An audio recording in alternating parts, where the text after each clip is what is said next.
दोस्तों, कैसे हो आप सभी। आज मैं आपके लिए कहानी लेकर आई हूँ, बुढ़ापा और बंटवारा। आज मेरी सहेली निशा बहुत खुश थी क्योंकि आज उन्होंने संपत्ति के बंटवारे के साथ माँ बाप का भी बंटवारा कर लिया था।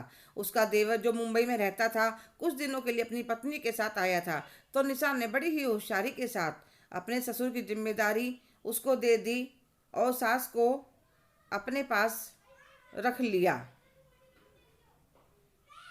मैंने पूछा, निशा, इस उम्र में दोनों को अलग करना ठीक है क्या? और तुमने सासू माँ को ही क्यों चुना? अरे यार रूपाली, तुम्हें तो कुछ भी समझ में नहीं आता। सासू माँ रहेगी तो मुझे नौकरी करने में परेशानी नहीं होगी, बच्चों को भी संभाल लेंगी और किचन भी संभाल लेंगी। बस बर्तन सफाई की मेड तो आती ही है। ससुर का क्या चाय डालूंगी रखकर। मैं उसकी बात सुनकर चौंक गई। मुझे अंकल आंटी के लिए बहुत बुरा लग रहा था। यह मकान अंकल आंटी ने खुद अपनी पसंद से बनवाया था। उनके खून पसीने की कमाई और मेहनत लगी थी और वह निशा पर बोझ भी नहीं थी। उनकी पेंशन आती थी। सास ससुर निशा के थे, पर मन मेरा दुखी हो रहा था। दोनों पति पत्नी में कितना प्यार था। आपस में सुबह वॉक पर इकट्ठे जाते हैं, एक साथ चाय पीनी, पूरा दिन एक दूसरे के साथ बातें करते रहते हैं। कभी पुरानी बात याद करके हंस पड़ते तो कभी आंखों में पानी आ जाता। कितने सालों से मैं उन्हें देख रही थी। बहुत अच्छा स्वभाव था उन दोनों का। मेरे पति ऑफिस से आए तो मैंने उन्हें सारी बात बताई तो वे कहने लगे, निशा, यह उनके घर की बात है, इसमें हमारा बोलने का कोई हक नहीं बनता। अगले दिन मैं उनसे मिलने गई तो अंकल आंटी अपने कमरे में थे। आंटी चाहकर भी अपने आंसू नहीं छुपा पा रही थी। अंकल कहने लगे, बिटिया, मैं तो मुंबई घूमने जा रहा हूँ, अपनी आंटी का ध्यान रखना। मैं इसे भी अपने साथ ले जाता, पर इसके घुटनों में दर्द रहता है। वह अपने मन में सोच रहे थे, मुझे कुछ नहीं पता।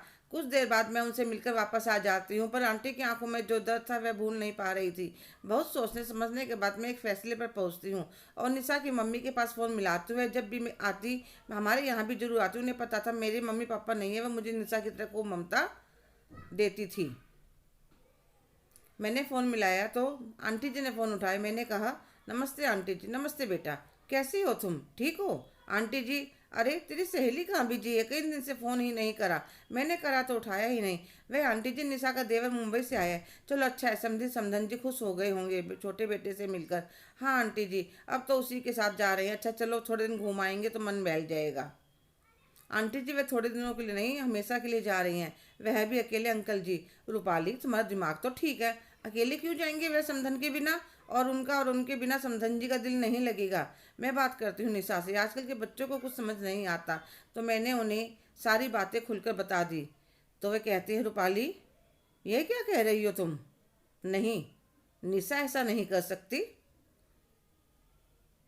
अच्छा तुम ऐसा करो, उसे मत बताना कि तुम्हारी मेरी बात हुई है। और अब यह बताओ कि वे लोग कब जा रहे हैं? आंटी निशा की देवरानी अपने मायके गई है, बता रही थी 1 हफ्ता रुक कर आएगी, फिर चले जाएंगे। ठीक है बेटा, जीती रहे।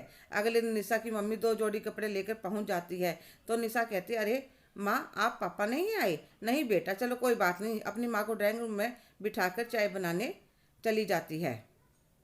इतनी देर में निशा के सास ससुर भी आ जाते हैं। तो वह पूछते, भाई साहब नहीं आए? तो वे चुप रहती हैं। निशा को माँ का व्यवहार थोड़ा अटपटा सा लगता है। रात को खाने में आलू की सब्जी पूरी खीर बनती है तो सब खाना खाने लगते हैं। निशा की माँ कहती है, मुझे अंदर कमरे में देना, मैं वहीं खा लूँगी, और अपने कमरे में चली जाती। निशा उनको वहीं थाली दे आती है। जब वह दोबारा पूरियाँ देने जाती है तो देखती है माँ की थाली ऐसे ही रखी है और वे रो रही हैं। निशा डर जाती है। क्या हुआ माँ, आप रो क्यों रही हो?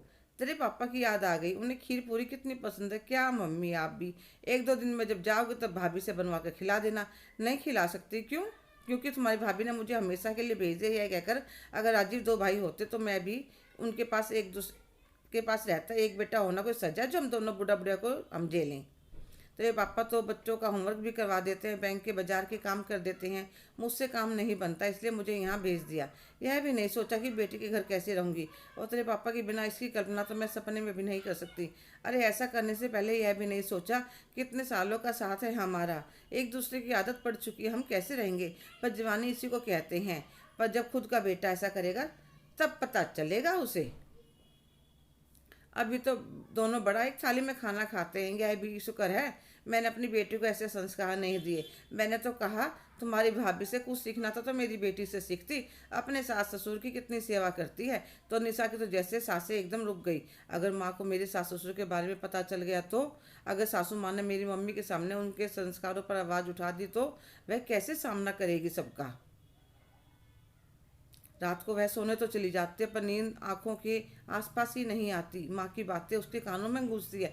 फिर वह सासू माँ ससुर जी के बारे में सोचती है तो उसकी आत्मा कांप जाती है।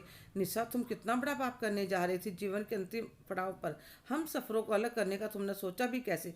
फिर वह सुबह जाकर देखती है माँ मंदिर गई है तो चुपचाप सास ससुर के कमरे में जाती है और सासू माँ के पैरों में रोते हुए माफ़ी मांगती। मम्मी जी, मुझे माफ़ कर दीजिए, मैं कितना गलत करने जा रही थी, पर मुझे अपनी गलती का एहसास हो गया। आप दोनों हमेशा एक साथ रहेंगे, अपनी बहू के साथ, अपने बेटे पोते के साथ। मैं आपके बिना नहीं रह सकती। दोनों उसके सिर पर हाथ रखकर कहते हैं, कोई बात नहीं बहू, कभी कभी अनजाने में गलती हो जाती है। भगवान तुम्हें दुनिया की सारी खुशियाँ दे। इतनी देर में निशा की माँ मंदिर से आ गई थी और उन्होंने दरवाजे के बाहर सारी बातें सुन ली थी। नाश्ता करने के बाद वे निशा से कहती हैं, मैं जरा रूपाली से मिलकर आती हूँ। ठीक है माँ, मिल लाओ। तो वे जाकर खुश होकर कहते, रूपाली, हमारी चाल कामयाब हो गई। किसी को महसूस भी नहीं हुआ और निशा को अपनी गलती भी समझ में आ गई। यह सब तेरी वजह से हुआ है बेटा। अगर तुम मुझे सही समय पर नहीं बताती तो सब कुछ हाथ से निकल जाता और मैं समझी समझन का सामना कैसे करते। चल, कल मैं भी चली जाऊंगी घर, तेरे अंकल भी परेशान हो रहे होंगे। ठीक है आंटी जी। अगले दिन वे कहते, निशा, तुम्हारी भाभी का फ़ोन आया था, माफ़ी मांग रही थी। सोच रही हूँ बात ख़त्म करती हूँ, और तुम भी अपनी भाभी से इस बारे में कुछ मत कहना बिटिया। हमें तो वहीं रहना है। तुम खुश रहो सब अपनी गृहस्थी में, और अपने सास ससुर का अच्छे से ध्यान रखना। अगर बेटी से गलती हो जाए तो माँ बाप के संस्कारों पर, परवरिश पर सवाल उठ जाते हैं। फिर वह कैब में बैठकर अपने घर की ओर जाते हुए उनके चेहरे पर एक संतोष था कि जिस काम के लिए वह आई थी वह पूरा हो गया। हेलो दोस्तों, कैसे हो आप सभी। आज की कहानी आपको कैसी लगी कमेंट करके ज़रूर बताइएगा। अगर आप मेरे चैनल पर नए हैं तो प्लीज़ लाइक, शेयर, सब्सक्राइब करना ना भूलें। धन्यवाद।